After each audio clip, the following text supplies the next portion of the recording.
నల్గొండ జిల్లా కేంద్రంలో రాత్రి 10:30 మణికంఠ కలర్ ల్యాబ్లో కూడా దారుణ హత్య జరిగిన పరిస్థితి. ఇద్దరు దుండగులు కూడా ఆ మాస్కులు ధరించి ఎవరైతే సురేష్ ఉన్నాడో సురేష్ను కూడా అతి దారుణంగా హత్య చేసినటువంటి పరిస్థితి కనపడుతుంది. కుటుంబ సభ్యులు నల్గొండ పోస్ట్ మార్టం దగ్గర కూడా చేరుకొని కూడా కన్నీరు మున్నీరుగా విలపిస్తున్నటువంటి పరిస్థితి కనపడుతుంది.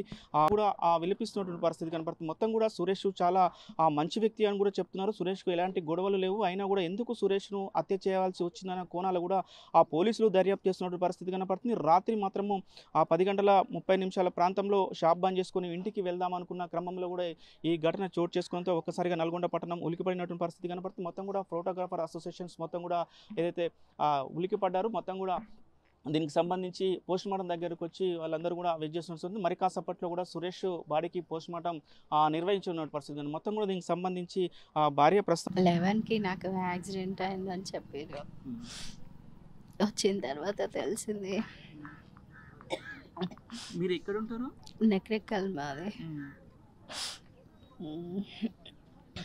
ఈ మధ్యన మీతోటి సురేష్ ఏమన్నా నాకు గొడవలు ఉన్నాయి ఎవరన్నా ఏమైనా సమాచారం చెప్పారా? లేదండి, ఏం చెప్పలేదు. అట్లా ఎవరు మాకు పగలేదు, ఏం చెప్పలేదు. ఎవరి మీద అనుమానం ఉందా? లేదండి.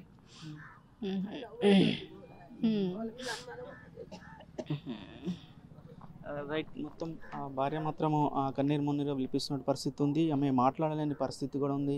చెప్పమ్మా, సురేష్కి ఏమవుతామ్మా? పెద్దమ్మ ఏం జరిగిందో మేము అక్కడ ఉంటాం అయ్యా, కట్టకూర అవతల. మేము వీళ్ళు నెగరకల్ కాడ ఉంటారు. తెలియదు.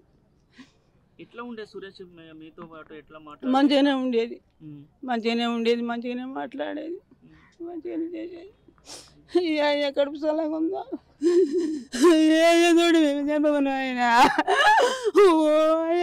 పెద్దమ్మ మాత్రము కన్నీరు మున్నీరుగా విలిపిస్తున్నటువంటి పరిస్థితి ఉంది. చెప్పమ్మా, ఏమవుతారు మీరు సురేష్కి? ఎన్ని గంటలకు తెలిసిందమ్మా నీకు ఇట్లా జరిగిందని? 10:30 ఏమో తెలిసింది. అంతే. ఏమన్నా గొడవలు ఉండేనమ్మా? ఇంకా ఎట్లా ఉండేది ఊర్లో కానీ మీతో పాటు? మాతోటి మంచిగా ఉండేది.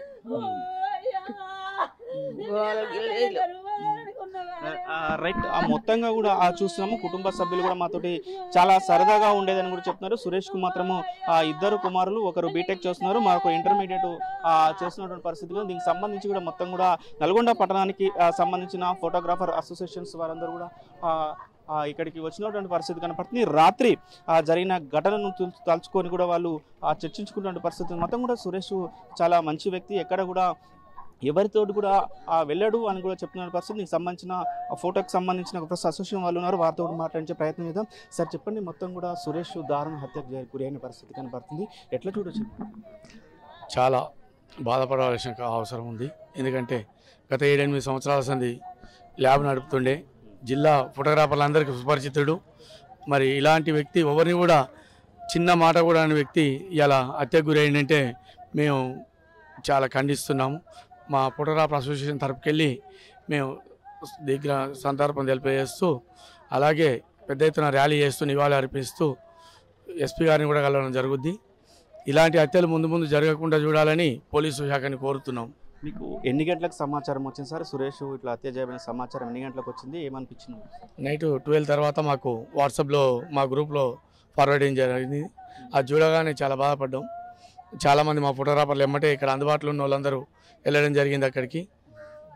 అది జరిగినప్పటికీ అప్పటికే అయిపోయింది, మొత్తం చనిపోయిందని తెలిసిపోయినప్పటికీ బాధపడుతూ తెల్లందానికి అక్కడే ఉన్నారు మా వాళ్ళంతా. ఎట్లా ఉండేది సార్ మొత్తం కూడా మీ ఫోటోగ్రాఫర్ అసోసియేషన్ తోటి సురేష్ ఏ విధంగా ఉండేది? ఒక మా సొంతం కుటుంబ సభ్యుల్లాగా ఉండి ఏ అవసరం వచ్చినా కూడా ముందుగా నేనే సహాయం చేస్తా అని ముందుండేటివాడు. అలాంటి వ్యక్తిని కోల్పోయినటువంటి అసోసియేషను మళ్ళీ జీవితంలో అట్లాంటి వ్యక్తిని చూడలేము కూడా. అంత మంచి వ్యక్తి. ఎందుకు సార్ మనం ఎవరిని కదిలించినా కూడా సురేష్ చాలా మంచి వ్యక్తి అని కూడా చెప్తున్న పరిస్థితి. కుటుంబ సభ్యులు కూడా చెప్తున్నారు. సురేష్ను హత్య చేయడానికి దుండగులు ఎందుకు కారణం అనుకోవచ్చు సార్ మీ ఐడెంటిటీ? మాకు తెలిసి అయితే సురేష్కు ఎలాంటి శత్రుత్వం ఉన్న మనిషి కాదు. చిన్న 15 ఏళ్ళ పిల్లగాడు పోయినా కూడా అన్న అని లేకపోతే సారు అనే మాట తప్ప ఆయనకి ఏరే మాట వచ్చేది కాదు. అలాంటి వ్యక్తి హత్య జరిగిందంటే మేము ఏందని ఇప్పుడు అర్థం కాకుండా ఉన్నది, చాలా బాధపడుతున్నాం. రైట్. మరి కొంతమంది ఉన్నారు, చెప్పండి ఎట్లా ఉండేదన్న సురేష్ మీరు ఎట్లా మాట్లాడేది? సురేష్ చాలా మంచి వ్యక్తి. ఫోటోగ్రాఫర్ వ్యవస్థకు వచ్చిన కాంచి షార్ట్ టైంలో మంచి పేరు సంపాదించుకున్నాడు నల్గొండ పట్టణంలో. తర్వాత వివిధ బ్రాంచీలు కూడా స్థాపించేసి వృత్తిపరంగా చాలా మంచి ఫోటోగ్రాఫర్లకు దగ్గర అయిపోయాడు వ్యక్తి. ఏ వ్యక్తిని మందలించినా సురేష్ అనే వ్యక్తి అంటే అన్న అని కానీ సార్ అనే మాట రెండే మాటలు మాట్లాడేసి అని ఈ మాకు తెలిసినంత వరకు అయితే అతని ఫోటోగ్రఫీలో ఎవరికి లేదు, అంత అందరితోటి అభినవ సంబంధంతో మెలిగినాడు. శత్రుత్వం ఎవరితోటి లేదు ఫోటోగ్రాఫర్ వ్యవస్థలో. సురేష్ చిన్ననాటి నుంచి కూడా చిన్నప్పటి నుంచి కూడా కష్టపడి కూడా ఆ పైకి వచ్చి ఇలా ఈ స్టేజ్కి ఉండి కూడా 2-3 బ్రాంచులు ఏర్పాటు చేసుకొని కూడా సుఖ సంతోషంతో ఉన్న క్రమంలో కూడా ఈ ఘటన జరిగింది కదా. ఏమనిపిస్తుంది ఫోటోగ్రాఫర్ అసోసియేషన్ తరఫున ఏమనిపిస్తుంది? నాకు తెలిసినంత వరకు నేను 22 సంవత్సరాలు నల్గొండ పట్టణానికి వచ్చేసి ఈయన ఫోటోగ్రఫీ వ్యవస్థకు వచ్చే ముందు సీసీగా పనిచేసినాడు విజయవాడ ల్యాబ్కి. అప్పటి నుంచి మాకు పరిచయము. తర్వాత ల్యాబ్ పెట్టుకున్నాడు ఇక్కడికి వచ్చేసి. ఫస్ట్ నకరికల్లో కొంచెం ల్యాబ్ స్టార్ట్ చేసుకున్నాడు. ఆ తర్వాత ఇక్కడికి వచ్చి నల్గొండ పట్టణంలో ల్యాబ్ స్టార్ట్ చేసినాడు. అంచెలంచెలుగా ఎదుగుతున్న వ్యక్తి.